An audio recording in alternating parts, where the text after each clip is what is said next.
Today we're going to be doing an oil change on a 2018 Chevy Sonic and changing the cabin air filter and the engine intake air filter. Let's get it up on the ramps.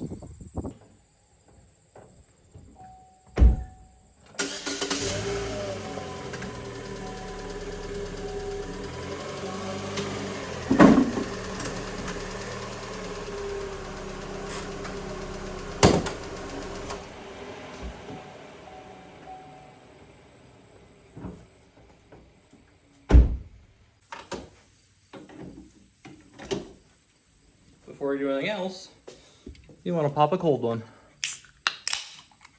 Monster, that is. Me and this car have a little bit of a history. There was oil in the coolant, but no coolant in the oil. That problem is resolved now. And got her back together and aftermarket valve cover on there. But down here, where you can't really see, behind this pulley is your water pump in your oil pump assembly, and there's a gasket between the engine and that assembly, and it was that gasket that failed. So lots of labor, but managed to do it relatively inexpensive compared to a dealership, and did not have to mess with the AC. And this is not a turbocharged engine. But anyways, we're doing an oil change today and changing the air filter, so let's get started. I like to just wipe down kind of around some of the caps that I'll be opening up. We live on a gravel road, so it's pretty dusty. So just get down there without burning yourself if it's a little warmer than you'd expect. This car has not been running, minus getting it on the ramp, so it's not hot. Let's try to get some of that crud off so it doesn't fall down into your engine. Kind of wipe down here and there a little bit. And then go ahead and crack these a little bit if you want. It'll just help drain your oil a little faster. Some people like to pull the drain plug and then crack it up, open on top. But it's whatever you prefer. So we're just going to put a 10mm on that, crack it loose, and then finish taking it off by hand.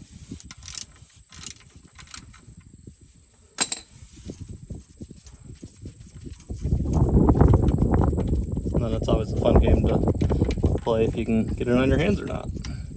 So I like to add a little pressure while you're unscrewing. And when you think it's out all the way, just pull down into the side. It's usually not too bad. So I'm not worried about the oil on my driveway because I have a little trick to clean that up, and you'll never even know I spilled oil on it.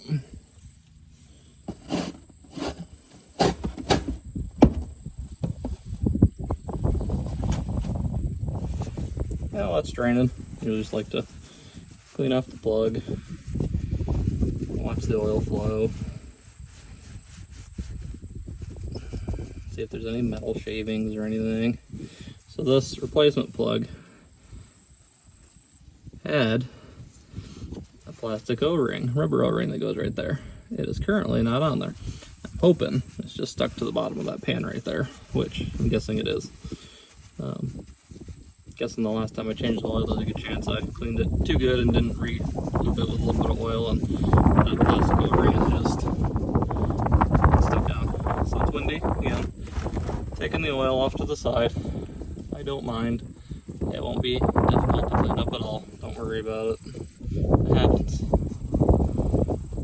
Okay, now that's just about done. We're gonna see. Yep, that ring's right there. So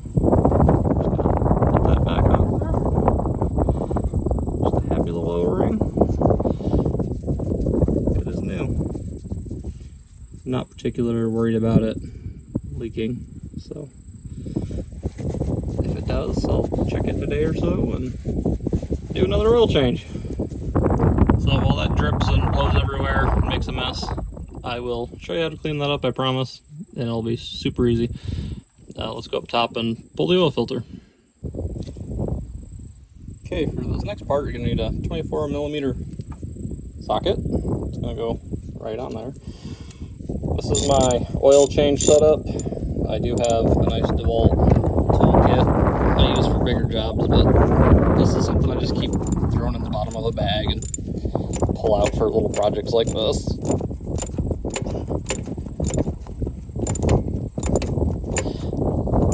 So if you have a higher count tooth on your wrench, like my DeWalt one, instead of this hyper tough one, you'd actually get a lot more done. But I like to remind myself every now and then to spend the money on nice tools by using my old tools. Well, once that's mostly out, I just reach down there and then we're just gonna pull straight out, drip that all over the ground. Not worried. Show you how to clean that up.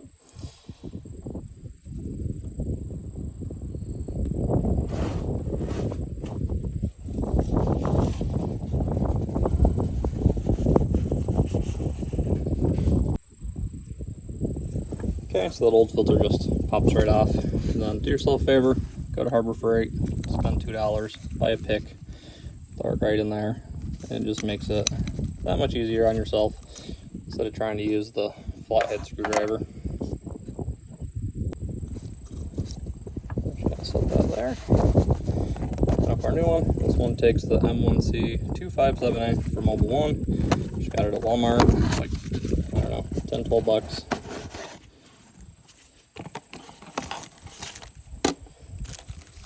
And then your filter, it's just gonna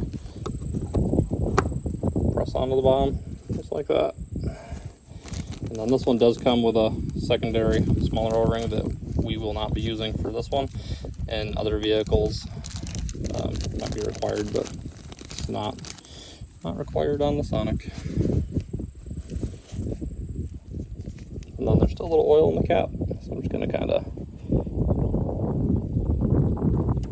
force them out and lube this. Sure, use clean motor oil if you want. Doesn't really make a difference.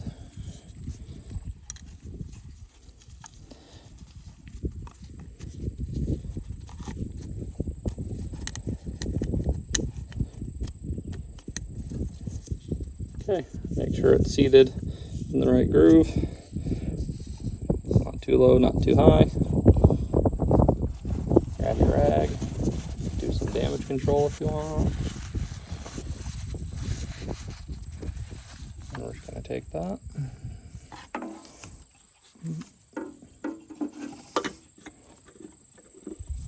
Make sure you don't cross thread it. Just going to hand tighten it down. There's a torque spec on this if you do want to get that fancy. I believe it's something like 24 Newton meters. Don't quote me on that. Most important thing is when you're done, just make sure that it's seated all the way, that there's not a gap between the plastic cap and the aluminum oil cooler body.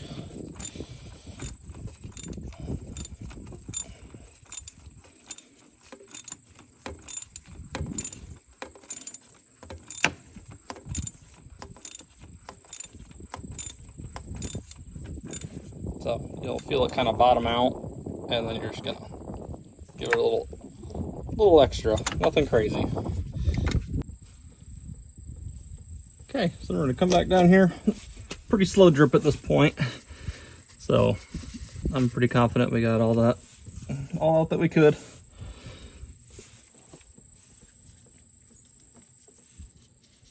A little bit of oil back on that, so it's not dry like it was last time. And if you're like, oh no, this guy has an oil bath lake in his driveway, it's stained forever. You won't believe the amount of transmission fluid I've had on this driveway, how much oil I've had on it, and it never stains.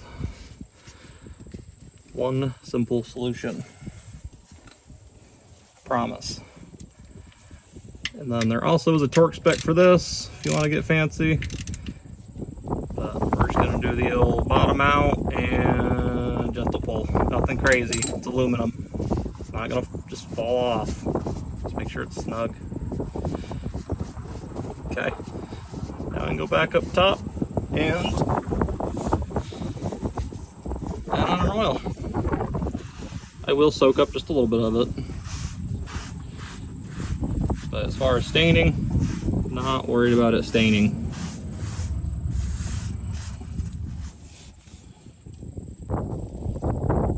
Okay, so this car takes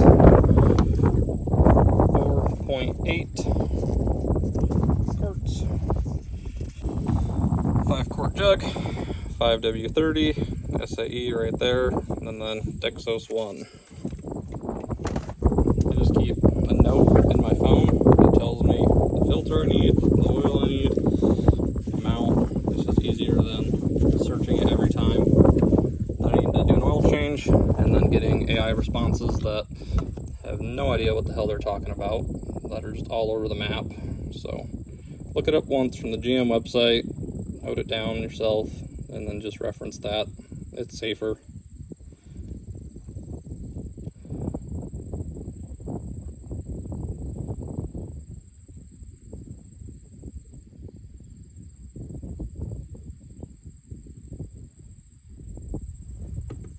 Okay, so now got about a quart left. It's basically the full 5 minus a swig.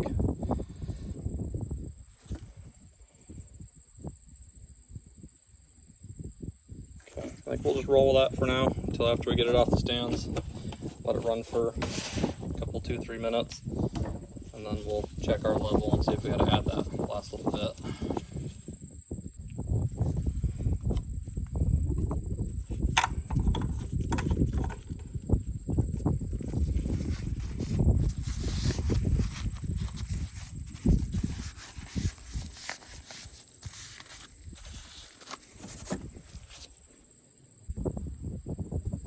And before you pull your vehicle off the ramps, do yourself a favor. Check underneath. Grab your oil pan that you forgot about while you were distracted trying to record. You don't want to run it over. Trust me, it happens. That's why there's tape on this, because they got ran over once.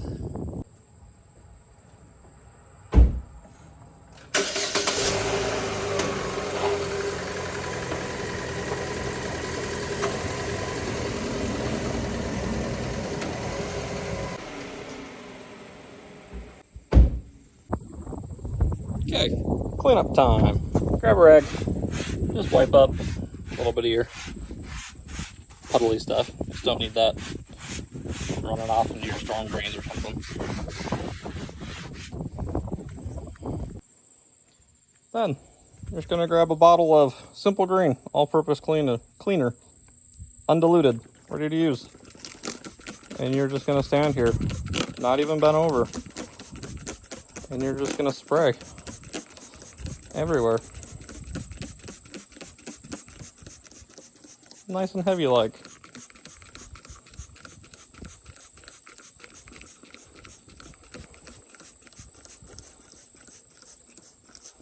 And then you're just gonna leave it. You're not gonna rinse it. You're not gonna do anything. You're gonna leave it. And it basically just lifts itself out of there and will disappear. I will spray some on the engine right there, just because that's the heat shield to the exhaust. Just to kind of help get that off there so it don't smoke for no reason. And that's all there is to it. Trust me, I've had this thing looking like a bloodbath of transmission fluid. And I don't use the mat. The mat is just for laying on, not for oil cleanup. It's that simple. So oil's at 0%.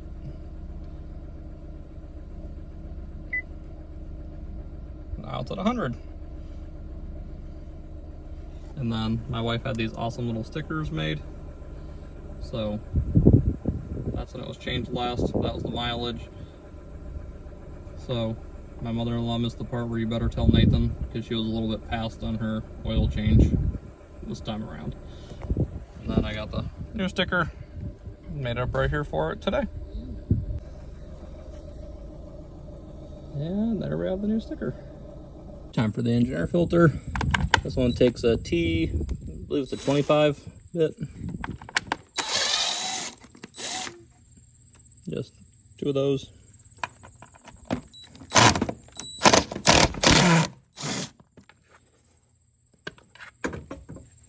I like to keep one of these nifty. I just stay put right there.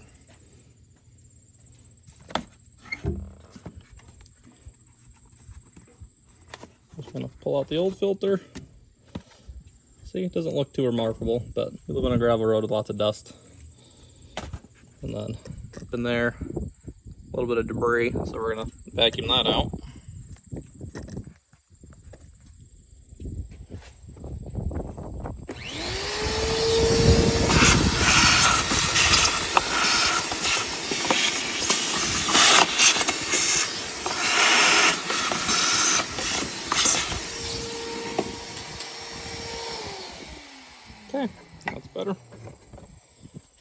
grab our new one. Just one I ordered off Amazon. Got here in a day or two. They were out of stock at all the local stores. And then just make sure it all lines up pretty good. There tends to be a pinch point back over here sometimes. You want to make sure as you're compressing that foam, it's not lined up improperly.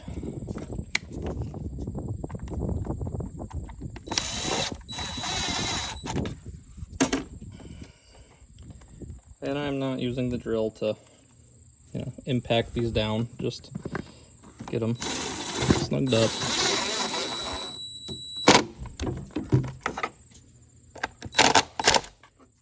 Okay, yeah, there's your air filter. Okay, cabin air filter. Everybody's least favorite thing to do. So on this vehicle, pushing on the sides and the whole dash just kind of rocks out at you. There's a little bar off to the side, like a rubber tab, just kind of comes off. Then you should be able to see up in there pretty good. So there's this box right here. Okay, so it's just little tabs right here on the side. I'm gonna pull in.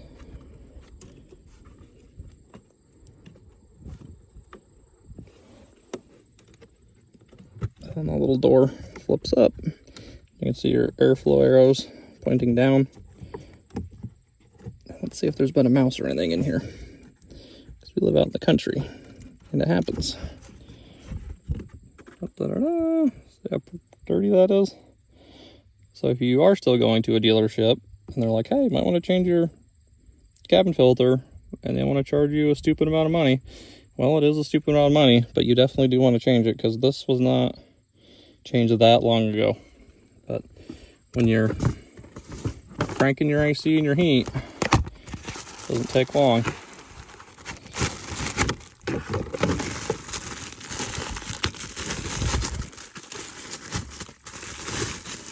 And we're going to take our new one. We're going to check airflow. I'm just going to slide that puppy in. Close it. Make sure both sides click.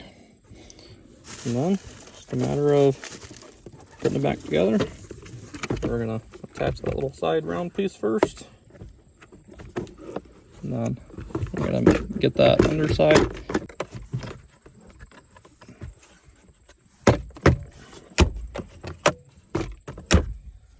Aha! Got it. And if you want to distinguish yourself from a good son-in-law and a great son-in-law, top off the windshield washer fluid while you're at it. I always just buy the de-icer winter kind. We live in a cold climate, and it's always goes on sale in the spring. So I just buy, 5 gallons of it for more than half off usually. Because at least in these Chevys, it does not tell you when you're getting low on washer fluid. You'll just go to use it, and it'll just be dry.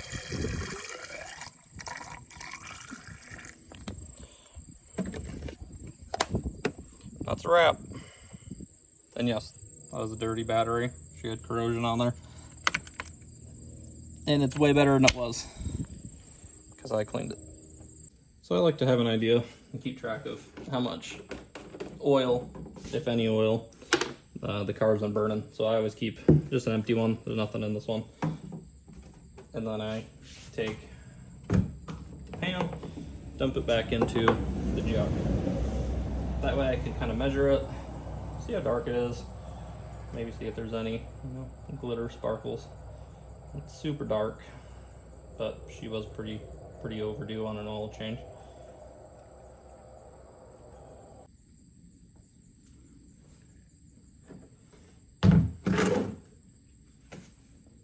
Then you can see we only had about 4 quarts in there. So that lost about a quart of oil just from burning. That happens. Then when I'm all done, just like to take some electrical tape and just tape the lid on. Make sure it doesn't spill in the car or whatever. And if I don't get to the store to recycle it fast enough, then I'll easily know that this one is used oil, so I don't even have to think about it.